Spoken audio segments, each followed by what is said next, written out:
Hamas और Israel की लड़ाई की आग हिंदुस्तान तक पहुंच गई और अब हिंदुस्तान अपने 3 जहाज अरब सागर में भेज रहा है।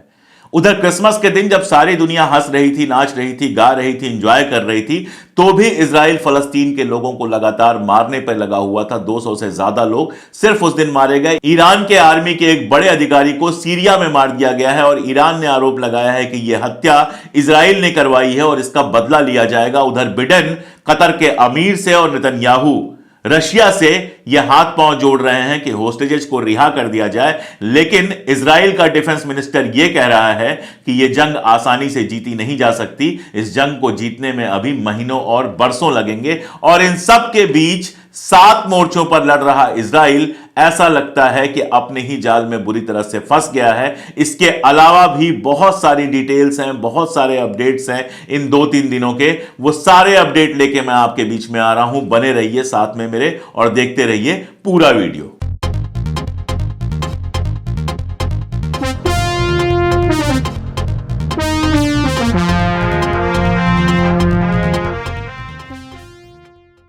नमस्कार, टीसीएच पर आपका स्वागत है। हम लगातार इजराइल हमास के बीच जो युद्ध चल रहा है उस पर अपडेट्स लेकर आ रहे हैं।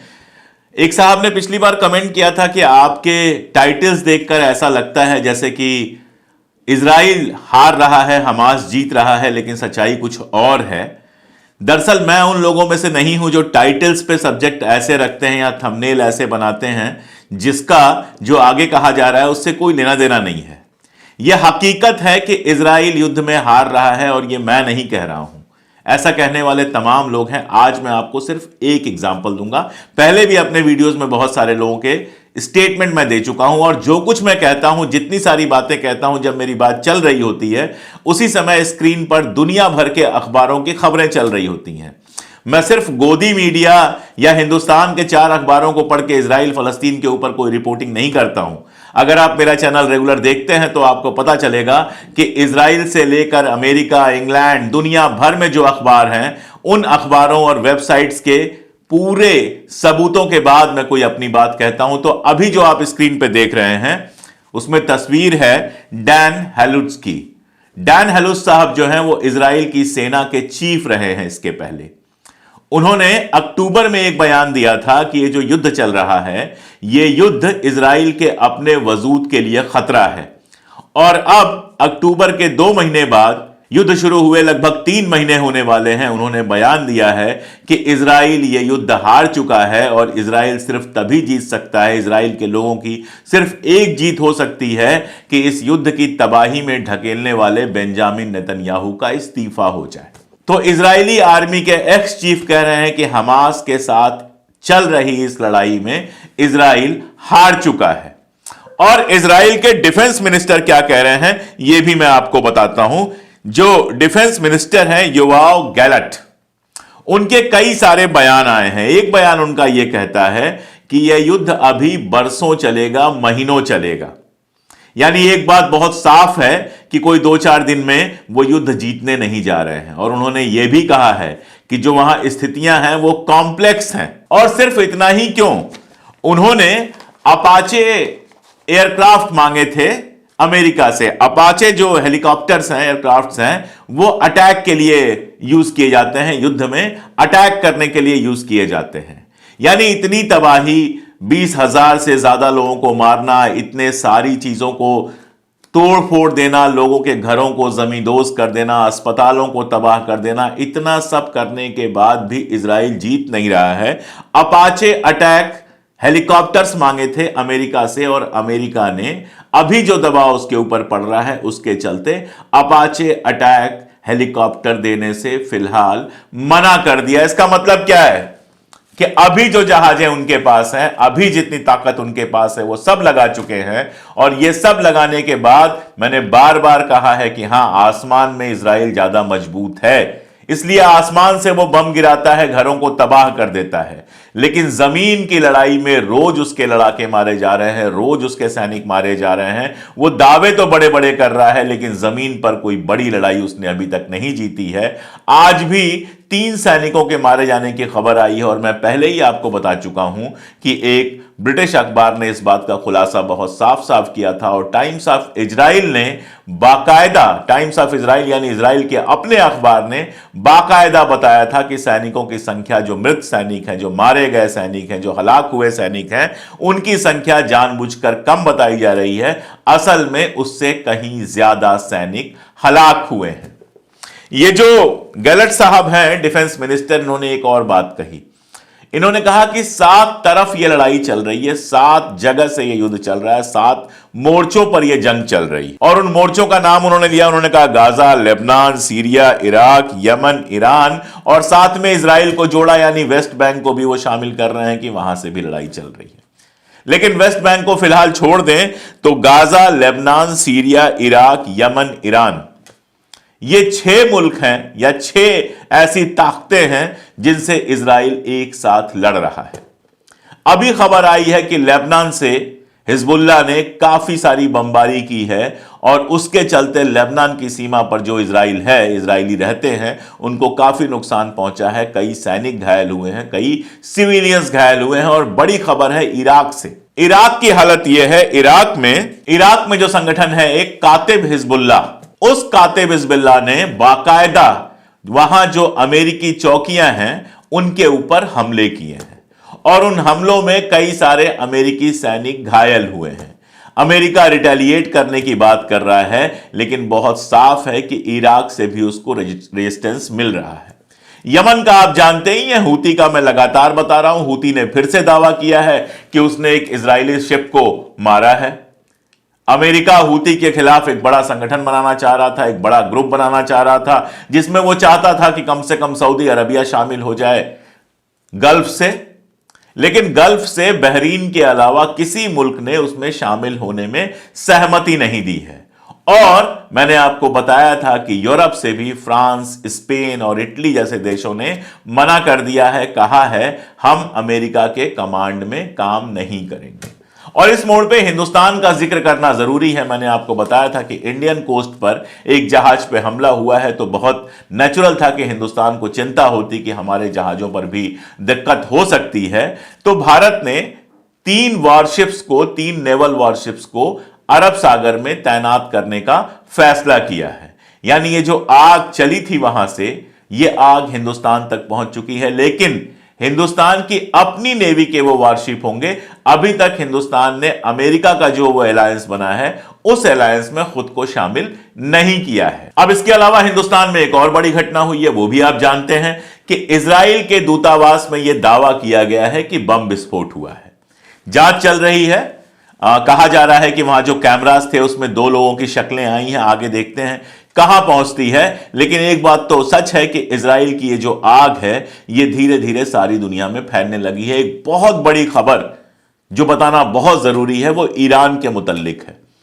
ईरान ने जो यूरेनियम का शोधन का काम होता है, जिससे एटॉमिक हथियार बनते हैं, हालांकि पहले भी कहा जा रहा है कि ईरान के पास इतना यूरेनियम है कि वो बहुत सारे एटॉमिक हथियार बना सकता है, लेकिन उस प्रोसेस को बीच में स्लो कर दिया था। अब उस प्रोसेस को ईरान ने पलट दिया है और ईरान ने यूरेनियम का शोधन तेज कर दिया है। यह इशारा कर रहा है कि ईरान किसी बड़ी जंग की तैयारी कर रहा है और उसके लिए एटॉमिक ताकत बन रहा है। एटॉमिक हथियार ज्यादा से ज्यादा वो बना सके, इसके लिए उसने यूरेनियम का शोधन जो है वो तेज कर दिया है। और इस खबर ने अमेरिका के माथे पर बल ला दिए हैं, इजराइल के माथे पर भी बल पड़ रहे हैं, क्योंकि हिजबुल्लाह और हमास और हूती, इन तीनों को तो ईरान सपोर्ट करता ही है। मैंने बताया इराक के अंदर कातिब हिजबुल्लाह जो संगठन है, उसको भी ईरान सपोर्ट करता है। तो ईरान को सपोर्ट करने वाले तमाम सारे संगठन तो पहले से ही सीधे सीधे लड़ रहे हैं इजराइल पे, लेकिन अभी तक ईरान खामोश था, सीधी लड़ाई नहीं लड़ रहा था। ईरान को भी भड़काया इजराइल नहीं है। आप जानते हैं ईरान की सेना के एक बड़े अधिकारी सैयद राजी मुसावी को सीरिया के अंदर मार दिया गया और ईरान साफ साफ कह रहा है कि इसका जिम्मेदार इजराइल है। यहां तक कि इजराइल के डिफेंस मिनिस्टर ने भी इशारा किया है कि ईरान के जो सीनियर आर्मी ऑफिसर मारे गए हैं सैयद राजी मुसावी, उनको मरवाने के पीछे इजराइल का हाथ है। यानी इजराइल खुद मधुमक्खी के छत्ते में हाथ डाल रहा है। ईरान ने साफ साफ कहा है कि इसका बदला लिया जाएगा। अब इन दोनों खबरों को जोड़ के देखिए, इजराइल ने ईरान के एक सैनिक ऑफिसर को मारा। ईरान ने कहा बदला लिया जाएगा, और इसके साथ जोड़ लीजिए कि ईरान ने अपना जो एटॉमिक, उसकी जो कैपेसिटी है, एटॉमिक जो क्षमता है, उसको बढ़ाना तेज कर दिया है। ये सब जोड़ के जब आप देखते हैं तो समझ में ये आता है कि ये जंग, जिसको दुनिया भर का गोदी मीडिया ऐसे दिखा रहा है कि बस फलस्तीन के लोग मारे जा रहे हैं, इजराइल जो चाहे वो कर रहा है, ये जंग इतनी आसान नहीं है। लोग मारे जा रहे हैं, 20,000 से ज्यादा लोगों को मार दिया है, इसमें तो कोई दो राय ही नहीं है। इसमें तो कोई दो राय नहीं है कि शैतान ने क्रिसमस के दिन 250 से ज्यादा लोगों को वहां पर मार दिया। इसमें तो कोई दो राय ही नहीं है कि वहां पर जो शरणार्थी कैंप हैं, जो हॉस्पिटल्स हैं, जिन स्कूलों में लोग छुप कर बैठे हुए थे, इन सारी जगहों पर वो हमला कर रहा है। उसने मस्जिदें गिराई हैं, उसने चर्च गिराए हैं। वेस्ट बैंक में जो रेजिस्टेंस के मूर्तियां बनी हुई थी, उन मूर्तियों को गिराया है। ये सब हकीकत है, लेकिन ये सारा कुछ पॉसिबल हो रहा है आसमान से गिराए हुए बमों से। जमीन पर लड़ाई, ये वीडियो छोटा सा आपके साथ चल रहा होगा, इसमें से कुछ सीन मुझे काटने पड़ेंगे वरना यूट्यूब ये वीडियो आप लोगों तक पहुंचने नहीं देगा।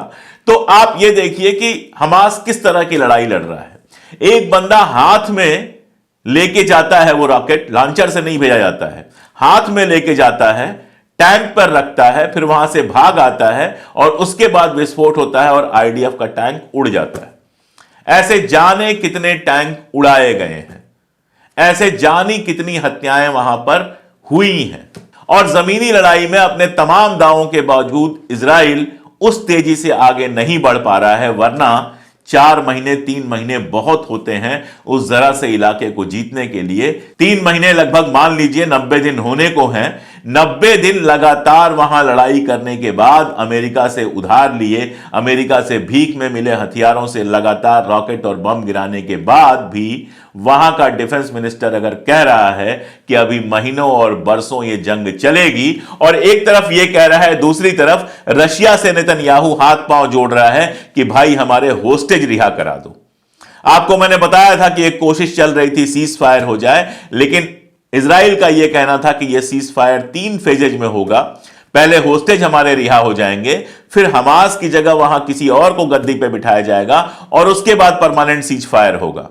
हमास इस बात को मान ही नहीं सकता था। मैंने पहले भी आपसे कहा था कि हमास अगर सीज फायर को मानेगा तो इसी शर्त पे मानेगा कि आपके हम 50 छोड़ेंगे, आप हमारे 500 छोड़ो। उधर लगातार हालत खराब है इजराइल में, लगातार लोग हैकल कर रहे हैं, लोग नारे लगा रहे हैं नेतन्याहू के खिलाफ कि तुम्हारी वजह से हमारे जो लोग हैं वो मारे जा रहे हैं, होस्टेज अगवा किए हुए लोग रिहा नहीं हो रहे, तुम कर क्या रहे हो। तो अब रशिया के पास पहुंचा है नेतन्याहू, रशिया से हाथ पांव जोड़ा है कि भैया किसी तरह से हमें रिहा करवाओ।